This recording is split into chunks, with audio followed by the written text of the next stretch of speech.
Bon, évidemment, dans chacune des communautés, il y a un énorme besoin pour construire des maisons. Bien, pourquoi pas en faire un projet de développement du secteur forestier, mais à une échelle communautaire.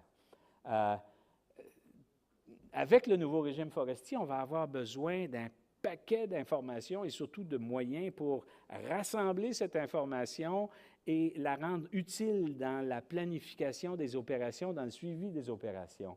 Donc, il y a une foule d'entreprises qui pourraient offrir des services en système d'information géographique, en planification, en services de conservation, parce que le régime forestier, là, il met sur un pied d'égalité la production de richesses et la conservation de l'intégrité du territoire.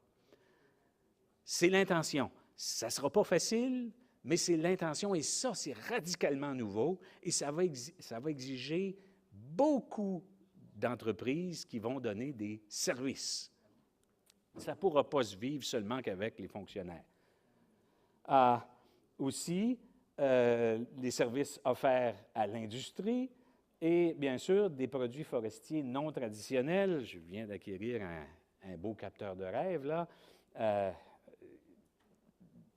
Tous ces produits-là, que ce soit des baies, des champignons, de la villégiature, du récréotourisme, c'est déjà commencé. Mais il faut appuyer sur l'accélérateur pour bien profiter du secteur forestier. Il y a des conditions. Première condition, reconnaître et respecter les savoirs traditionnels. Alors, oui, pour ce qui est d'identifier, de documenter, écoutez, on a presque 20 ans d'expérience là-dedans. C'est pas complet, mais le travail est bien fait. Maintenant, il faut faire quelque chose avec cette information. Et là, laissez pas aux non-autochtones le soin d'utiliser ces connaissances. Ça ne marchera pas. Il va falloir mettre la main à la pâte. Et encore une fois, il y a de la place pour des entrepreneurs là-dedans. Et bien sûr, bien sûr, pour utiliser ces connaissances traditionnelles, obligatoirement, il doit y avoir une participation directe des Autochtones. Et pour un certain nombre de savoirs traditionnels, c'est des choses qui méritent à rester sacrées, à ne pas, oui, à être reconnues dans une perspective de conservation territoriale, mais il faudrait, certains savoirs ne doivent pas faire partie d'un projet de création de richesse économique. Et qui le sait, ce qu'il faut faire, ce qu'il ne faut pas faire, c'est vous autres. L'autre condition, c'est évidemment le développement des compétences. Le grand défi du régime forestier, de la relance du secteur forestier, de la relance économique en Abitibi, nord du Québec, le secteur minier est en boom depuis presque 10 ans, et on le sait, avoir une main-d'œuvre suffisante. Oui, et les Autochtones sont convoqués à la table de ce festoyant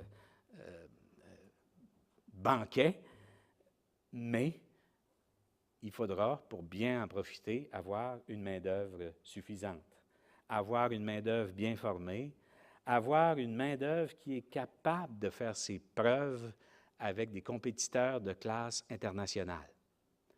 Et là, ça, c'est c'est une condition très importante pour qu'on puisse profiter de la relance du secteur forestier dans le contexte d'un nouveau régime qui ouvre plein d'opportunités.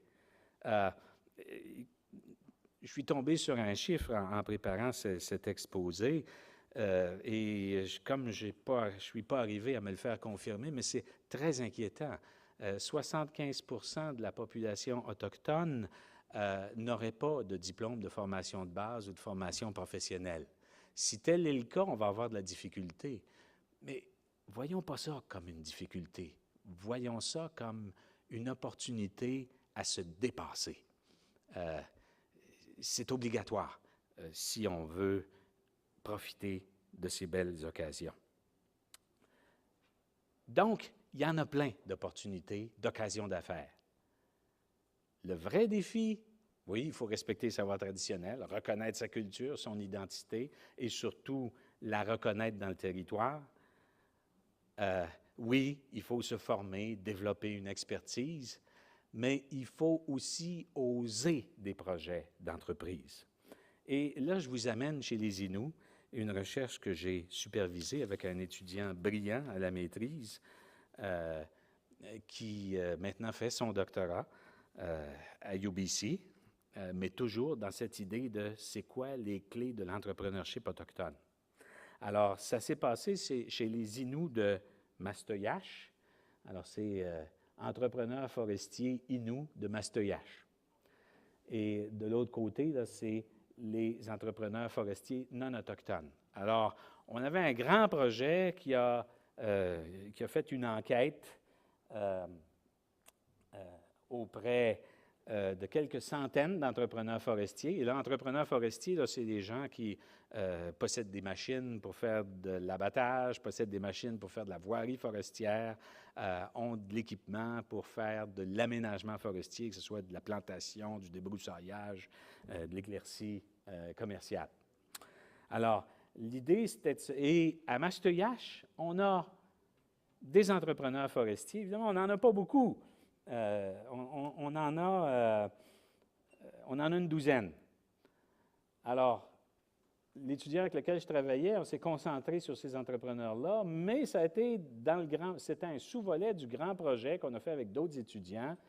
Et essentiellement, on a questionné nos entrepreneurs. On disait, bien là, pourquoi, c'est quoi vos motivations à être entrepreneur?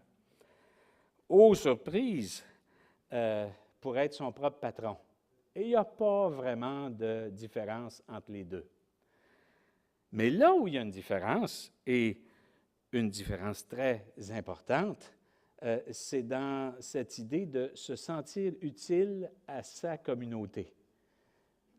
Évidemment, c'est des chiffres, on a une douzaine de répondants. 62% nous disent « Je veux être utile à ma communauté ». Donc, je fais partie du capital social de ma communauté. Et ça, c'est une distinction. À peine 20% de nos entrepreneurs non autochtones, ça fait partie de l'équation. Alors là, il y a quelque chose. Là. Oh, et Madame s'est levée, ça veut dire que j'ai presque fini. OK. Alors, il y a quelque chose à retenir. Autre élément, c'est quoi les obstacles à l'entrepreneurship? Bien, pas beaucoup de distinctions, si ce n'est que, écoutez, le financement, il est difficile, mais ça a l'air d'être moins... On voit ça avec un peu plus d'optimisme. Donc, vos entrepreneurs, en tout cas, les entrepreneurs Inuits de Mastoyache, il y a quelque chose qui se passe là. Et dernier petit tableau, cette idée de comment vous voyez l'avenir. Bien, écoutez, pour les entrepreneurs non autochtones, c'est pas très jojo. Alors que, tu sais, au minimum, on veut rester en vie, puis si possible, on va diminuer. C'est un peu ça le message. Alors que chez les Inuits de Mastoyache, c'est pas ça qu'on nous a dit. Le défi de la relève, ça, pour moi, c'est très surprenant. Pour eux, la relève, c'est pas un problème. Alors que ça n'en est peut-être un, de mon point de vue à moi.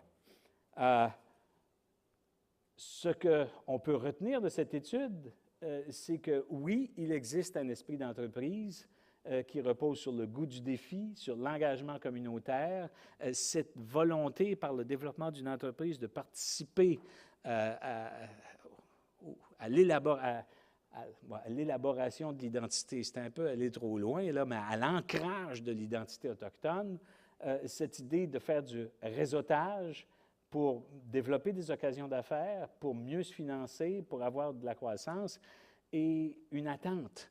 On veut du mentorat. On veut du mentorat. Et, ben écoutez, on n'a presque plus de temps. Tiens, cette idée que tout ça n'est possible que si on développe une meilleure interaction avec les non-autochtones, c'est un peu le message, Le mentorat, là, c'est ça l'idée qu'on a retenue par des entrevues longues aussi avec nos entrepreneurs inuits. C'est de mieux préciser ce qu'on attend des non-autochtones et, entre autres, ce qui est attendu, précision des programmes de formation sur mesure. En fait, le défi de la formation, c'est pas d'envoyer les gens dans les grandes écoles non-autochtones. Je serais bien content d'avoir des Autochtones dans mes cours, mais peut-être que le défi, il est plus pour moi de développer une formation sur mesure. Mais pour qu'on puisse faire ça, il faut qu'on nous le demande. Alors, la balle est dans votre camp, mes amis. La culture autochtone, la formation autochtone, oui, des experts techniques, mais des agents territoriaux. Les Inuits du Labrador ont relevé ce défi-là dans le secteur forestier. Des agents territoriaux, des compétences pour justement expliciter cette identité dans un langage un peu plus occidental pour qu'on soit bien certain qu'on se comprenne. Et bien sûr, des projets de développement forestier qui profitent de la culture autochtone pour offrir des choses assez inusitées, comme le Centre culturel d'Ojibogamo. Et tout ça, bien évidemment, ça commande des savoir-faire qu'il faut développer, des expertises. Le message à retenir, la forêt est une source de richesse formidable dans une perspective autochtone. Oui, on peut créer des emplois, mais à condition d'habiliter les communautés à façonner leur développement tout en améliorant l'état de la forêt. Oui, c'est un énorme défi. On peut se dire, ben là, je n'ai pas la force de faire ça. Ben, mes amis, vous avez la force. Et vous avez la force parce que c'est la seule chose à faire. Miigwech.